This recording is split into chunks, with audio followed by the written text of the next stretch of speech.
Sergeant Ethan Reed's steady footsteps reverberated throughout the Fairfield County Courthouse when the doors opened. Ethan walked with assurance, led by the devoted German shepherd at his side, Ranger, whose leash he held. Ranger had perfect posture. When everyone realized the cop was blind, the room became silent. More than curiosity, though, there were whispers of skepticism and incredulity in the air. Judge Ranger Hensley, who was renowned for his scathing wit and caustic tongue, didn't waste any time. "This is out of the ordinary, then. I'll guess.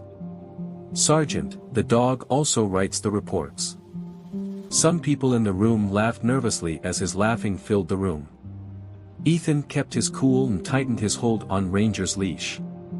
The whispering were silenced when Ranger gave a single, loud bark that reverberated throughout the courtroom. "Your Honor," Ethan said steadily. "A week ago, Ranger and I saved a 7-year-old child from an armed ambush. Rather than argue about who writes my reports, I could describe how we did it if you like." He sensed the growing tension and spoke in a hard, uncompromising tone. In her place was Prosecutor Sarah Blake. "Tell us what happened that night, Sergeant Reed. I think your courage has lessons for all of us here." The court chamber became silent as Ethan described what had happened. He explained how Ethan listened carefully to every sound around him, fully trusting his buddy, while Ranger followed hints amid the confusion of the scene. Beyond the realm of physical sight, the story demonstrated a link of unwavering courage and trust. The graphic descriptions appeared to move even the skeptics. Judge Hensley, however, was unable to abandon his customary sarcasm. He leaned forward and remarked, "Nice story. However, how can a blind man shoot a criminal without getting hit? Or was that part also handled by the dog?" With a slight smirk on his lips, Ethan gripped Ranger's leash tighter. "It takes no sight to have courage, Your Honor. All you need is heart." Once more, Ranger let out a low, determined bark that broke the tension. The judge hesitated, taken aback. His visage relaxed for a time, but it was impossible to read his thoughts. Ethan felt the weight of the fight ahead as he walked out of the courtroom, following Ranger's firm steps. Gaining respect took time, and he was aware that this was only the first step in establishing his worth to others who didn't accept his impairment. Ranger, however, was at his side as usual, prepared for anything that might come up. "Is this incredible tale captivating you? Remember to like it in order to help the channel and spread the word about these motivational tales. To ensure you don't miss any changes, subscribe right now and activate the notification bell. We need your help to continue telling stories like this one." With Ranger's steady direction, Ethan made his way down the courthouse steps. His cheek was pricked by the cold winter air, but the pain of Judge Hensley's remarks lasted much longer. The courtroom snickers and the caustic tone. He had experienced similar doubt before, but it never became any simpler. Constantly aware of his partner's feelings, Ranger slowed down and gently pressed against Ethan's leg. "I guess not everyone notices it. Ranger?" With a hint of resentment in his voice, Ethan mumbled. With his ears twitching back as though he understood every word, the dog responded with a gentle whine. Grasping Ranger's fur with his fingertips, Ethan reached down. "It's okay, friend. We've experienced worse." However, Ethan secretly resented the judge's contemptuous demeanor and the implicit challenge it posed. A voice interrupted Sergeant Reed as he was thinking. Ethan turned his head slightly, recognizing the prosecutor Sarah Blake's assured tone. As she caught up, her rapid steps reverberated on the sidewalk. "Have you got a moment?" Her breath was audible in the chilly air as she asked. With Ranger standing watchfully by his side, Ethan came to a halt. Ethan remarked dryly, "I assume you're not here to tell me Hensley's suddenly a fan." Sarah laughed a little. "Not quite," she said. "However, I must tell that your work there was outstanding. How did you maintain your position? It takes courage to do that." Her tone softened as she hesitated. "Hensley isn't done with you, though, as you know. Until he finds a crack, he will continue to push." Ethan breathed out slowly. He is free to push as he pleases. I have dedicated my professional life to proving myself to those who prioritize blindness over competence, badge above man. His slight shift in his hold on Ranger's leash demonstrated his determination. I don't back away from challenges, and Hensley is just another one. For a minute, Sarah's expression was unreadable as she watched him. I believe you, she muttered. But just so you know, I'm here for you and Ranger if you need someone to lean on. Though his guard was still up, Ethan nodded in appreciation of her sincere remarks. Sarah remained motionless as Ethan and Ranger turned to go, watching them vanish into the cold. The two exuded a certain quiet strength that was worthy of admiration. However, she couldn't get rid of the impression that Hensley had a plan, and the battle would not be fair. It was far from over. Ranger trotted boldly beside Ethan when he arrived at the precinct the following morning. As they stepped inside, they were met by the typical sounds of ringing phones and rushed footfall. However, something had changed. As Ethan went by, he could sense the weight of unsaid words lingering in the air and conversations becoming quieter. Ranger leaned closer to Ethan's thigh as his ears perked up on the uneasiness around them. Captain Harris's voice was oddly neutral as he responded, "Good morning, Red." Ethan could hear the words were hesitant. "Last night, I received a call from Judge Hensley. He has asked you to testify in a high-profile case that he is now overseeing." Ethan tightened his hold on Ranger's leash and scowled. "Which case?" Harris paused before responding. "It's organized crime and the Santiago trial.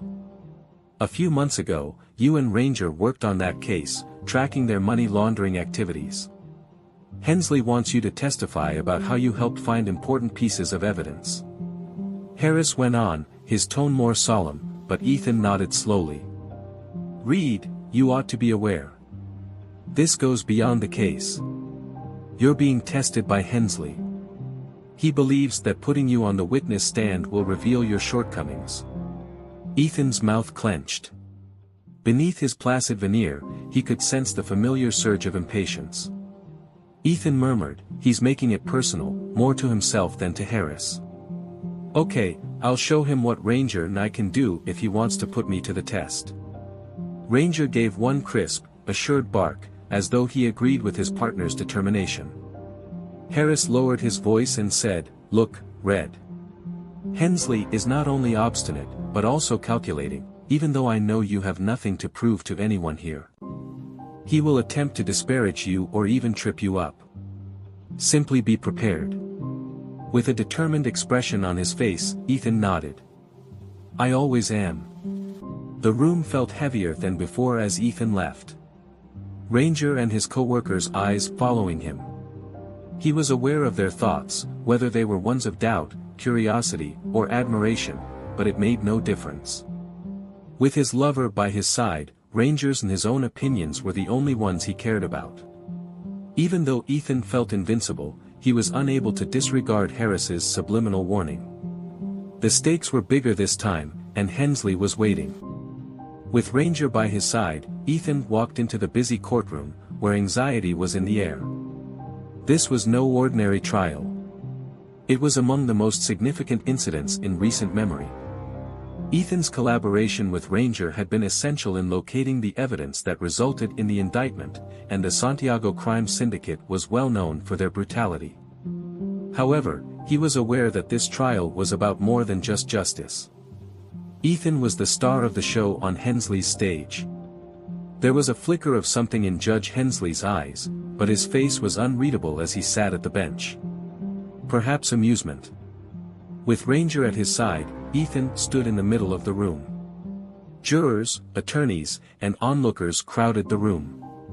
Their gazes flitted from his dog to the blind officer. Hensley lightly tapped his gavel. "Please come to the witness stand, Sergeant Reed. Your companion will be seated, don't worry." There were a few silent giggles at the comment, but Ethan remained unfazed. As Ethan strode to the stand with assurance, Ranger maintained his composure and grounded him with his steady presence. Sarah Blake, who was sitting with the prosecution team, looked on with pride and worry. She knew this was going to be more than testimony because she could see the little smirk tugging at the corner of Hensley's mouth. It was a deliberate effort to discredit Ethan. Ranger sat at Ethan's feet, listening intently as he sat down. The defense lawyer wasted no time in starting the cross-examination. The man said in a harsh tone, "Scranter Reed. You say your dog, Ranger, tracked the evidence that led to this trial, but given your state, how can you be sure of what he found?" Like a covert slur, the word "condition" lingered in the air. Ethan stood up. "When Ranger spots a target, he's trained to notify me. His cues are accurate and unambiguous. I can read his cues without seeing. It's known as teamwork and trust." The defense lawyer persisted, his tone brimming with doubt. "But how can you be sure that your collaboration didn't result in errors if you can't see? Don't you just trust your gut and good fortune?" With everyone's attention on Ethan, the atmosphere became tense. The question lingered in his mind for a time. Then, with a small forward lean, he spoke in a calm yet determined tone. "Life is not saved by instinct or luck. Discipline, training, and a trust-based relationship work. Ranger and I have experienced things that most people can't even fathom. We have repeatedly shown our worth, and this instance is no exception. The evidence is self-evident." Ranger gave a single, piercing, commanding bark as his comments reverberated around the quiet courtroom, seemingly indicating his agreement. Though Ethan knew the judge wasn't finished with him yet, even Hensley's smirk wavered. Ethan returned to the courthouse with Ranger the following morning, still feeling the effects of the previous day's interrogation. He knew Judge Hensley wasn't happy, but he had stood his own against the defense lawyer. There was an odd vibe in the air as Ethan walked into the courtroom, a feeling that something unexpected was about to happen. Ever astute, Ranger rumbled uneasily, his body stiffening against Ethan's leg. Hensley came in as the bailiff asked for everyone to stand up. The judge sat down and gave Ethan a look that was explicit as he did so. It would be different today. Hensley leaned forward and spoke in a purposeful tone as everyone sat. "I want to do a little example before we start the trial. I want to see how trustworthy your relationship with Ranger is, Sergeant Reed." Ethan tensed his shoulders. A protest? This was hardly a warning to him. He sensed a change in the atmosphere as rumors circulated among the audience. Sarah Blake got up right away, her voice piercing. "With all due respect, Your Honor, this is really atypical." Hensley interjected, curtly, overruled. "It is only right that the skills of Sergeant Reed's dog be verified in this courtroom if his evidence depends on them." His eyes narrowed as he looked toward Ethan. "Sergeant, I presume you have no objections." Ethan refused to give up even though he could sense the trap tightening. "Not at all, Your Honor." His pulse increased, but his voice remained steady. Sensing the change in tension, Ranger pressed in closer. Ethan was certain that he and Ranger would confront whatever Hensley had planned. With a little satchel in his hands, the bailiff moved forward. "This has a decoy scent," he declared. "Somewhere in this courtroom is where we have it. We'll see whether Ranger finds it." It was not an unrealistic challenge. With everyone in the room watching and waiting for a mistake, Ranger felt that the stakes were different even though he had done comparable chores many times. Ethan knelt next to Ranger and stroked the dog's head. "Well, you know what to do, friend." Ranger jumped into action with a single order, squeezing through the room while keeping his nose down. The only sound in the courtroom was the gentle click of Ranger's claws on the floor. Ethan remained motionless, fully relying on his buddy. But there was a question lurking in the back of his mind. What was it that seemed like more than a test? How do you feel about this surprising courtroom incident? Do you think the judge's request for this demonstration is fair? Or is it an attempt to increase the pressure on Ranger and Ethan? Leave a comment below with your opinions. As Ranger walked carefully around the courtroom, his nose sweeping low to the floor, all eyes were on him. Captivated by the scene in front of them, the audience leaned forward in their seats. Judge Hensley's fingers drummed lightly on the bench as he sat back looking satisfied. The moment weighed heavily on Ethan, who stood motionless. Although he was unable to see Ranger's movements, he could hear them, soft, purposeful, and deliberate. "Ranger, take your time," Ethan muttered to himself. His companion was looking for more than assent. To a room full of skeptics, he was bearing the weight of demonstrating their link. As Ranger toiled, the only sound to break the eerie silence was the creak of the wooden flooring. Ranger abruptly came to a stop close to the rear of the room. His ears sprang forward as he froze, then gave a sharp one-time bark. Some of the onlookers were startled by the boom as it reverberated off the walls. He pawed softly at the corner of a table with his nose before turning to Ethan and waving his tail confidently. Ethan murmured, quietly proud, "Good boy." The bailiff crouched and reached under the table, coming to where Ranger had stopped. He raised the satchel for everyone to see a moment later. The bailiff acknowledged that he had it. A few murmurs rippled across the courtroom, and Ethan could detect the subtle shift in energy. People were impressed, even if they didn't say it out. "Impressive," Judge Hensley observed, though his tone was begrudging. He leaned forward, resting his chin on his hand. "But let's not forget, Sergeant Reed, that this was a controlled setting. Things are considerably less predictable out in the field. Isn't it expensive to make mistakes?" The remarks lingered, and Ethan was aware of Hensley's attempt to sow doubt in everyone's minds by raising doubts about his ability to manage actual danger. With his hand on Ranger's head, Ethan sat up straighter. "Errors are expensive, Your Honor. Ranger and I exercise daily to ensure they don't occur because of this. We've never let each other down, even in considerably more hectic conditions than this courtroom." There was no room for debate in his firm yet composed voice. With a low, approving growl, Ranger seemed to support his partner's statement. The tense atmosphere in the room persisted, but Judge Hensley appeared unable to respond for the first time. Ethan had just won this round, but the fight was far from finished. With Ranger at his side, Ethan left the courthouse, trying to release the strain of the day while breathing in the cool winter air. The demonstration had proceeded just as he had anticipated. Although Ranger had demonstrated his talent flawlessly, the joy of winning was fleeting. He couldn't help but think about Hensley's words, which carried a heavy burden. Things are considerably less predictable out in the field. Ethan was aware that was more than a remark. It was difficult. With her rapid steps crunching on the gravel, Blake caught up to Ethan and Ranger as they proceeded toward the Sarah. "Ethan," she yelled in a stern but worried tone. "Hold on a minute." He turned slightly toward her voice and paused. "Don't you know what Hensley is doing?" Ethan nodded, his jaw clenched but his face composed. "Yes, he is putting me to the test and attempting to get me to break in front of everyone." Ranger was not at the center of the protest. "It has to do with me. Sarah, he wants me to fail." He spoke in a steady, quiet voice with a hint of impatience. Sarah looked back toward the courthouse, her arms folded, her eyes sharpening. "Ethan, he's not finished with you. I've seen him pull stunts like this before. He's going to push until he finds something to use against you, whether it's in this case or the next. He doesn't believe someone like you belongs in the field, and he'll do whatever it takes to prove that." Ethan sighed, running a hand over Ranger's head. Then, he said firmly, "Let him try. I have dedicated my professional life to disproving individuals such as him. I'm not going to quit now." It was time to go, so he tugged at Ranger's leash a little.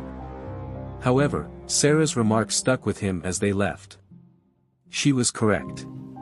Hensley had not finished. Later that night, Ethan's phone buzzed on the table as he sat in the silence of his tiny apartment with Ranger at his feet. He heard the familiar voice of Captain Harris on the other end and picked it up. Harris said, "Reed, there's a new development on the Santiago case. There's a catch when one of their best men speaks. Tomorrow night, they want you and Ranger to spearhead the attack to recover the last of the evidence. You prevail. Ethan didn't think twice. We're in, he declared. However, Hensley was on his mind as he hung up the phone. Was this the erratic mayhem the judge had forewarned about? Would Hensley be waiting for the ideal storm, or would this raid be his opportunity to show himself? Ethan stood outside the abandoned warehouse on the outskirts of town, the chilly wind whipping his cheeks. It was said to contain the evidence required to permanently destroy the Santiago Syndicate's network as well as the remaining operations of the organization. Sensing the tension in the air, Ethan tightened his hold on Ranger's leash. As they checked their equipment and got ready for the raid, the SWAT team whispered to each other around him. At his side, Ranger stood vigilant, his gaze searching the gloom ahead and his ears perked up. Captain Harris stepped up to him and said, "Reed. The crew will be led in by you and Ranger. Keep an eye out because there have been allegations of armed guards inside. Keep your distance and let us deal with it if it becomes messy." Ethan could tell the captain was worried by the calm but authoritative tone of Harris's voice. There was no room for doubt, even if he was aware of the dangers. Ethan squatted next to Ranger and stroked his partner's head. "Are you prepared, friend?" Ranger's muscles tensed in anticipation as he growled low. "Okay, then. Let's get this done." Ethan felt the usual rush of adrenaline as he stood. It was more than just a quest. It was his opportunity to demonstrate his and Ranger's superior abilities once more. The crunch of their boots was muffled by the soft dirt as the team moved in. Ranger skillfully led Ethan through the tangle of crates and equipment that covered the rust and oil. Ranger's nose, however, was fixed on something more perilous. Ranger suddenly froze and whined quietly, his body stiffening. "Ranger, what is it?" Ethan gripped the leash tighter and whispered. Ethan motioned for the crew to halt as Ranger's head cocked toward a pile of crates. He heard the distinct click of a rifle being loaded, followed by faint noises on the other end. One could feel the tension in the air. "We're moving." Ethan whispered into his radio. "Keep your head down and be prepared." Ranger started to snarl, his warning low but clear as the crew dispersed. Ethan realized they were running out of time as the voices became louder. He let go of Ranger's leash and said, "Go." The dog shot ahead like a bullet, plunging into the shadows. The warehouse burst into turmoil as cries and gunfire rang out. Ethan moved rapidly, his attention razor-sharp, trusting Ranger to do what he did best. Judge Hensley had warned about this unpredictability, but Ethan didn't care. Ranger and he were prepared. The noise and movement in the warehouse were a blur. Ethan's mind grew louder with each sound. He could hear the sound of shouted orders, the sharp cracks of gunfire piercing the air, and the swift footsteps of the SWAT team dispersing. But Ranger was his main concern. His partner was tracking, disarming, and protecting somewhere in the midst of the mayhem, as he was trained to do. Ethan couldn't see Ranger, but his instinct told him to follow him. He had just faith. Despite the confusion, Ethan called out, "Ranger," in a firm voice. As he advanced, his palm gliding over the icy, jagged edges of stacked crates, his heart thumping in his chest. After straining to hear over the din, he eventually heard a loud bark that broke through the background noise. Ethan turned toward the sound, his hands tightening on his weapon as he moved confidently and precisely in response to Ranger's signal. This time the bark was closer, and then there was the muffled sound of a scuffle. Then there was a huge crash that echoed around the room. Ethan accelerated, his heart pounding. "I'm coming, Ranger," he yelled. The situation played out like something from a nightmare when he turned a corner. A man lay pinned on the ground. Ranger's fangs closed forcefully on his arm. A discarded weapon lay inches from the man's free hand, and he was feverishly trying to reach it. "Ranger, hold," Ethan commanded, his voice firm despite the adrenaline surging through him. The dog froze, his fangs still grasping the man's arm, but his body stiff and attentive, waiting for additional orders. Ethan moved fast, kicking the weapon out of reach and tying the guy with zip ties. "Good boy," he muttered, his hand brushing over Ranger's head briefly before shifting his focus back to the noises of the unfolding raid. Captain Harris's voice crackled across the radio as he read. "We have an issue. A backup room has been firmly barricaded. We believe the major stash is located there. Can Ranger and you make the way clear?" With a sharp sigh, Ethan's body continued to hum with tension. "We're working on it," he said. Beside him, he sensed Ranger's enthusiasm, eager for the next challenge. As they approached the walled area, Judge Hensley's words kept coming to mind for Ethan. Every comment was loaded with mistrust. Now was the time to disprove him. More importantly, though, it was an opportunity to demonstrate to the world his and Ranger's unstoppable power. As they got closer to the barricaded room, Ethan remained low, Ranger by his side, despite the chaos. Through the thick walls, the muffled voices of the soldiers within floated, and the slight metallic clatter of guns being loaded chilled the air. The SWAT team stood behind him, their breath showing in the cold as they awaited the signal. However, Ethan was aware that it was up to him and Ranger to break through, clear the way, and demonstrate their superiority once more. Ethan released his buddy and murmured, "Ranger searched." With his nose to the ground and his ears perking up and down in response to every sound, the German Shepherd moved with fluid accuracy. Ranger halted in a matter of seconds and turned back to Ethan, barking softly to indicate. He had discovered the barricade's weak spot. "Good boy," Ethan murmured, feeling the edge of the metal crate that was obstructing the door. Following Ranger's instructions, Ethan touched a small opening. The sound of movement on the other side became louder, and he could feel a slight draft of air slipping through. 3, possibly 4, he muttered into his radio. He gripped his rifle more tightly and then ordered Ranger to return. With a low, prepared body, the dog retreated. Breaching in 3, 2, the door blew inward as the SWAT team stormed the room. Chaos erupted immediately, shouts, the sharp crack of gunfire and the deafening thud of footsteps on concrete. Ethan stayed focused, moving swiftly through the chaos, relying on Ranger's signals and his own finely honed instincts. At one point, a figure lunged from the shadows, a weapon raised, but Ranger was faster. In one strong action, he leaped, knocking the man to the ground. With a low, menacing snarl, Ranger pinned the culprit as he shouted out. "Hold Ranger," Ethan said, his voice cutting through the noise. He stepped in fast, seizing the man's weapon and taking him into custody. The room was clear within minutes. The culprit restrained and the evidence collected. Ethan was kneeling next to Ranger as the dust settled, stroking the dog's fur. With a rare smile on his face, he replied softly, "We did it, buddy." Hours later, Captain Harris greeted them with a shoulder clap back at the precinct. "Hell of a job, Reed," he said. But it wasn't Harris's approval Ethan thought of when he sat beside Ranger that night. It was the picture of Judge Hensley standing on his bench, compelled to admit what he had been skeptical about. The truth was obvious to Ethan without having to hear it. Once more, he and Ranger had shown their worth. Were you moved by this story? Send a great sticker to show your support. More amazing tales like this one are made possible by your contribution. I appreciate you watching.